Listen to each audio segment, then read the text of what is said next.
Sekarang kita masuk ke resiko kedua. Kalau resiko pertama adalah hidup yang terlalu pendek, maka yang kedua adalah hidup yang terlalu panjang. Kenapa sih kok hidup yang terlalu panjang jadi resiko? Coba deh teman-teman bayangin ya.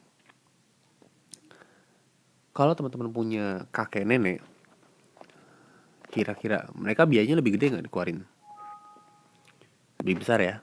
Karena pertama mesti bayar obat-obatan, mesti bayar dan lain-lain segala macam. Dan banyak selama ini kita menemukan generasi di atas kita itu adalah ketika mereka punya anak, mereka punya cucu, mereka tuh lupa loh siapin uang pensiun.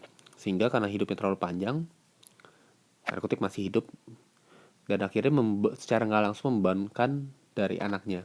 Sehingga anaknya harus bayarkan. Kayak contoh, biaya berobat, biaya kebutuhan sehari-hari, pasti anaknya yang bayarin.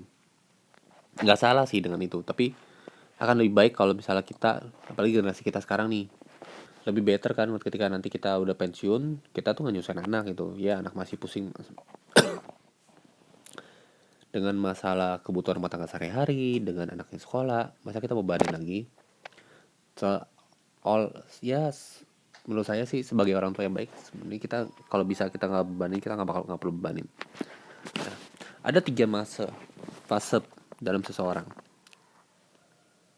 Saya gambarkan seperti ini. Fase pertama adalah masa pertumbuhan, itu 0 sampai 20 tahun. Di mana di masa ini adalah seorang anak tidak bisa menghasilkan uang dan orang tua harus membayarkan uang sehingga dia akan keluar banyak biaya untuk si anak ini. Oke. Fase kedua adalah masa produktif, umur 21 sampai umur 55. Adalah masa di mana orang ini akan bisa tadi saya terbalik. Ini yang menghasilkan uang, di mana ini adalah fase di mana kita cari uang sebanyak-banyaknya. Tujuan apa? Buat nanti kehidupan ke depan, nanti gimana. Ya. Kemudian ada lagi fase yang ketiga, fase tua. Umur 56 sampai dipanggil Tuhan. Nah, fase di mana kita akan banyak menghabiskan uang lagi.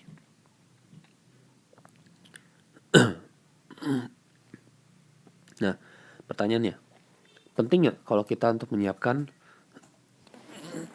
masa pensiun di umur ini, uang buat pensiun? Penting ya. Nah, yang jadi masalah adalah seringkali kita lupa siapkan itu. Coba deh saya tanya, kira-kira kamu udah siapin belum uang pensiun?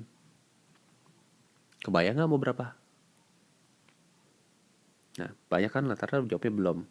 Nah, ada sebuah survei, katanya konon orang Singapura itu dari umur 38 mereka sudah siapin uang pensiun.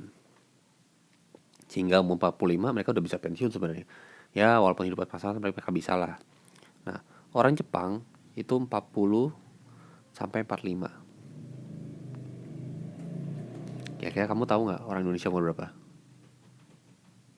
50? 55? Betul, kurang lebih segitulah. Orang Indonesia bahkan banyak yang belum siapin. 50 itu paling bagus deh kalau udah sadar. Sampai 55. Pertanyaannya, kalau mau siapin uang pensiun umur 50, pertama mahal karena umurnya sudah tua. Yang kedua, terlalu pendek jaraknya sehingga kita nggak bisa siapin. Makanya ada sebuah slogan bilang kayak gini, mesin tua boros bensin. Semakin tua seseorang, itu sebenarnya semakin mahal biaya yang dikeluarkan buat orang itu. Contoh ya, saya kasih ilustrasi. Teman-teman tuh tahu ya, kalau semakin tua kan fisik semakin berkurang ya. Contoh, misalnya ada meja tinggi 50 cm. Anak kecil umur 5 tahun loncat dari meja itu, apa yang terjadi? Paling jatuh, nangis, benjol-benjol dikit aja nangis lah. Sekarang coba bayangin, kakek-kakek umur 70-80 tahun loncat dari meja itu. Yang terjadi apa? Paling minim kayak terkilir. Nah, patah tulang bagus, bener ya? Nah, itu dia. Makanya penting banget untuk kita siapkan uang pensiun ini. Kemudian yang ketiga,